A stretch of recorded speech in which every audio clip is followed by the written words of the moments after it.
Assalamualaikum warahmatullahi wabarakatuh. Bismillahirrahmanirrahim. Alhamdulillahi rabbil alamin. Lahul hamdu wa lahul fadlu wa lahus tsana'ul hasan. Asyhadu an la ilaha illallah wahdahu la syarika lah. Wa asyhadu anna sayyidana Muhammadan abduhu wa rasuluh. Allahumma salli ala sayyidina Muhammadin al-fatih lima ughliq wal khatimi lima sabaqa nasiril haqqi bil haqq wal hadi ila siratikal mustaqim wa ala alihi wa sahbihi haqqa qadrihi miqdarihi al-azim. Amma ba'du. Saudara-saudara kaum muslimin dimanapun anda berada, warga Nahdiyin, para muhibbin, sadah ahlul bait di Indonesia maupun di mana-mana, pada edisi kali ini kita akan berbicara tentang membela Rais Am, pengurus besar Nahdlatul Ulama, Kiai Haji Miftahul Akhyar, mengenai pernyataan beliau bahwa pembatal nasab itu Wahabi Khawarij.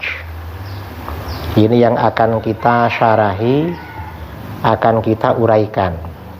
Mengapa ada yang nggak terima kalau pembatal nasab itu dikatakan Wahabi Khawarij?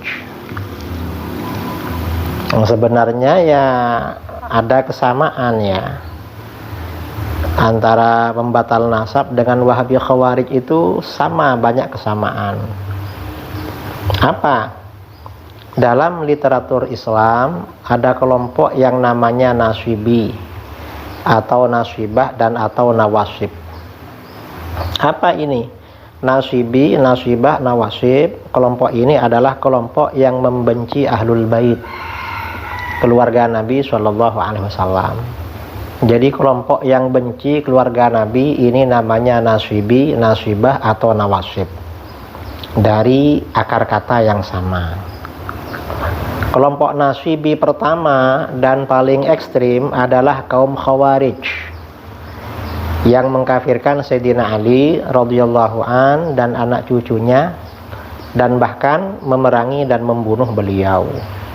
Itu Naswibi paling ekstrim karena sampai membunuh. Lalu kelompok Naswibi kedua adalah Wahabi yang mencela Sayyidina Ali bin Abi Thalib karramallahu wajhah melalui kitab Ibnu Taimiyah yang mereka sebarkan.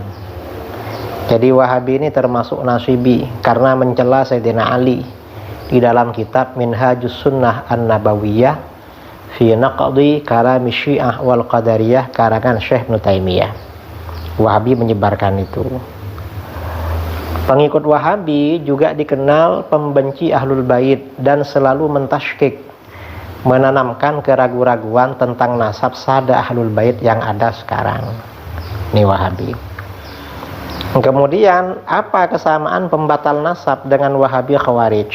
Ini kesamaannya. Satu, tidak punya sanad, sama-sama gak punya sanad. Kaum Naswibi Khawarij dan Naswibi Wahabi dalam ajaran yang berbeda dengan kaum muslimin, tidak memiliki sanad keilmuan yang bersambung kepada ulama sebelumnya. Mereka pandangan-pandangannya bikin sendiri. Nah, Naswibi pembatal nasab juga begitu. Ilmu mereka tidak punya sanad dan terputus. Dalam masalah nasab terputus. Yang berkaitan dengan ini terputus, gak punya guru. Yang kedua, tidak punya guru. Kaum Naswibi Khawarij dan Naswibi Wahabi dalam ajaran yang berbeda dengan kaum muslimin, tidak diperoleh dari guru dan bahkan berbeda dengan guru-gurunya. Khawarij berbeda dengan guru-gurunya, para pembesar sahabat. Wahabi pendirinya berbeda dengan guru-gurunya, bahkan mengkafirkan gurunya. Naswibi pembatal nasab, ya, kelompok pembatal nasab juga demikian. Pendapatnya tidak memiliki guru dan terputus. Kata para ulama, man la syaikha lahu fa syaikhuhu asy-syaitan. Orang yang enggak punya guru dalam pandangannya berarti gurunya adalah syaitan. Bahkan pembatal nasab menganggap seluruh ulama sebelum mereka seperti Syekhona Kiai Haji Khalil Bangkalan, Kiai Haji Hashim Asy'ari, Syekh Nawawi Banten, dan ulama sebelumnya yang mengakui nasab Sadah Ba'alawi oleh kelompok pembatal dianggap sebagai orang-orang yang kurang literasi dan kurang teliti dalam soal nasab. Jadi kelompok pembatal nasab ini karena ilmunya dari setan, setan itu angkuh dan sombong. Kelompok pembatal ini sombong-sombong orangnya, sampai berani menganggap ulama-ulama dulu minim literasi. Dan ini ada ya di video-video mereka. Ketiga, kesamaannya memusuhi para kekasih Allah, para wali Allah. Kaum Nasibi Khawarij memusuhi para kekasih Allah dengan mengkafirkan para sahabat sejak masa Sayyidina Utsman bin Affan dan Sayyidina Ali bin Abi Thalib radhiyallahu anhuma hingga generasi berikutnya. Kafir semua, padahal mereka para wali Allah. Kaum Nasibi Wahabi juga memusuhi para kekasih Allah dengan mengkafirkan dan mensyirikkan orang-orang soleh, para aulia sejak generasi salaf yang berbeda dengan mereka. Nah, pembatal nasab juga memusuhi para kekasih Allah, para wali Allah dari kalangan Sadah Ba'alawi, seperti Sayyidina Al-Faqih Al-Muqaddam yang sangat dibenci, disuudzon oleh mereka. Habib Umar bin Abdurrahman Al-Attas, Habib Abdullah bin Ali Al-Haddad rahimahumullah wa radhiyallahu anhum, dan lain-lain. Jadi ada kesamaan. Yang keempat, kesamaannya lagi berburuk sangka kepada para wali Allah. Nasibi Wahabi berburuk sangka kepada kaum muslimin. Setiap ada orang muslim berdoa di depan kuburan, di depan makam, maka mereka kafirkan dengan alasan menyembah kuburan dan semacamnya. Ini kata Wahabi. Pembatal nasab juga berburuk sangka kepada para ulama Sadah Ba'alawi dengan tuduhan memalsu nasab, menjiplak susunan rotib, dan bahkan menilai semua ulama Sadah Ba'alawi tidak bisa dipercaya dalam apa yang mereka katakan dan mereka tulis. Ini kelompok-kelompok suudzon.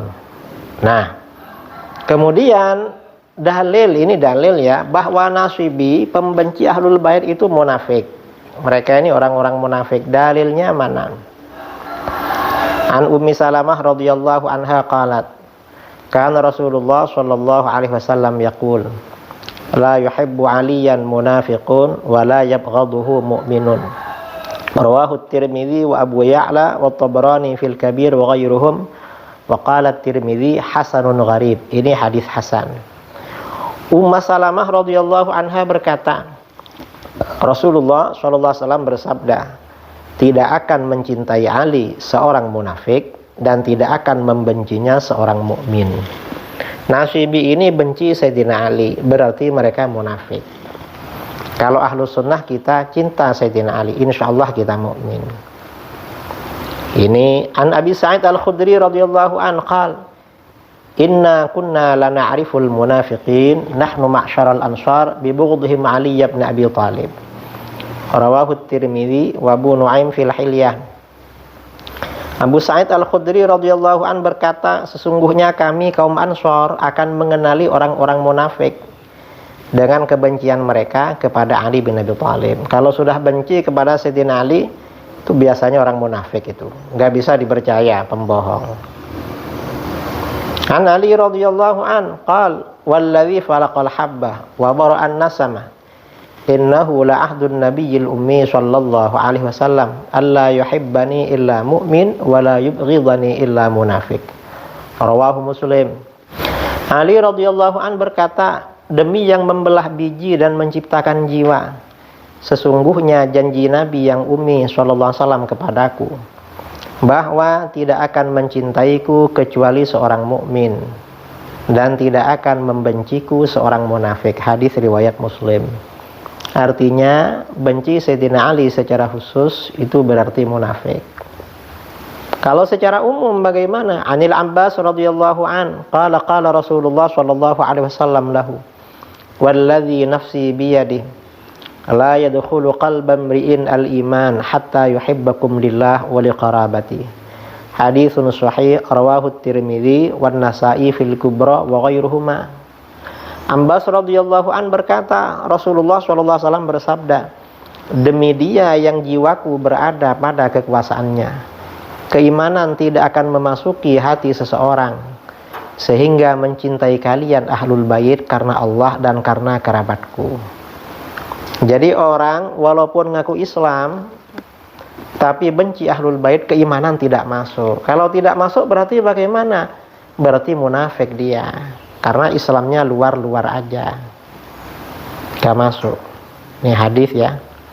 Kemudian dalam hadis lain, an Abi Sa'id Al-Khudri radhiyallahu an, qala Rasulullah sallallahu alaihi wasallam, walladzi nafsi biyadihi la yubghiduna ahlal bait rajulun illa adkhalahu Allahu an-nar. Haditsun sahih rawahu Ibnu Hibban wal Hakim. Abu Sa'id Al-Khudri radhiyallahu an berkata, Rasulullah sallallahu alaihi wasallam bersabda, demi Dia yang jiwaku berada pada kekuasaannya, tidak akan membenci kamu ahlul bait kecuali seseorang yang Allah akan masukkan ke dalam neraka. Artinya orang yang benci ahlul bait itu diancam masuk neraka. Kalau dia ngaku Islam berarti munafik, ada munafik. Karenanya Naswibi benci ahlul bait itu munafik. Dan munafik ini banyak tandanya saudara. Kata Imam Hasan Basri, al-mu'min yatlubul ma'adzir wal munafik yatlubuz zallat. Kalau orang-orang mukmin ini mencari-cari alasan untuk membenarkan orang-orang yang baik. Tapi kalau munafik mencari-cari alasan untuk menyalahkan. Karenanya tidak heran kelompok pembatal ini berusaha merendahkan Al-Imam Al-Faqih Al-Muqaddam, merendahkan Al-Imam Abdullah bin Alawi Al-Haddad, merendahkan Al-Imam Ali bin Abu Bakar As-Sakron dan lain sebagainya. Mengapa nifak munafik ada pada kepribadian mereka? Ini mudah-mudahan bermanfaat ya. Sekian, kita berada di bawah naungan Rais Am Pengurus Besar Nahdlatul Ulama Kiai Haji Miftahul Akhyar hafizahullah. Mudah-mudahan beliau selalu sehat dan panjang umur. Memang beliau tidak membahas secara ilmiah kelompok pembatal nasab, karena memang kajiannya kelompok pembatal nasab tidak memenuhi standar ilmiah sama sekali. Enggak standar ilmiah sama sekali. Karenanya enggak perlu dikaji secara ilmiah. Sama sekali tidak ilmiah. Sekian.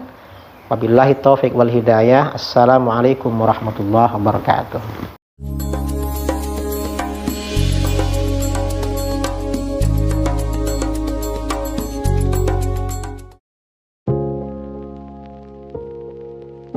Assalamualaikum warahmatullahi wabarakatuh. Saudara-saudara kaum muslimin dimanapun Anda berada, di seluruh Indonesia maupun di luar negeri, perkenalkan saya Al-Fakir Muhammad Idrus Ramli mengajak saudara-saudara sekalian untuk menyisihkan sebagian hartanya sebagai donasi bagi program peduli pendidikan yang dikelola oleh LAS, Lembaga Amin Zakat Sidogiri. Program ini merupakan bantuan untuk biaya pendidikan yang diberikan kepada anak didik binaan LAS Sidogiri yang meliputi 1. Beasiswa anak yatim dan duafa, 2. Beasiswa anak berprestasi, 3. Peningkatan SDM guru, dan 4. Penugasan dai dan atau tenaga pengajar. Silahkan saudara-saudara, kami tunggu donasinya melalui rekening yang tertera di video ini. Insya Allah harta kita akan semakin berkah, semakin dimudahkan, semakin lancar, semakin bertambah. Amin, Allahumma amin. Dari saya, Assalamualaikum warahmatullahi wabarakatuh.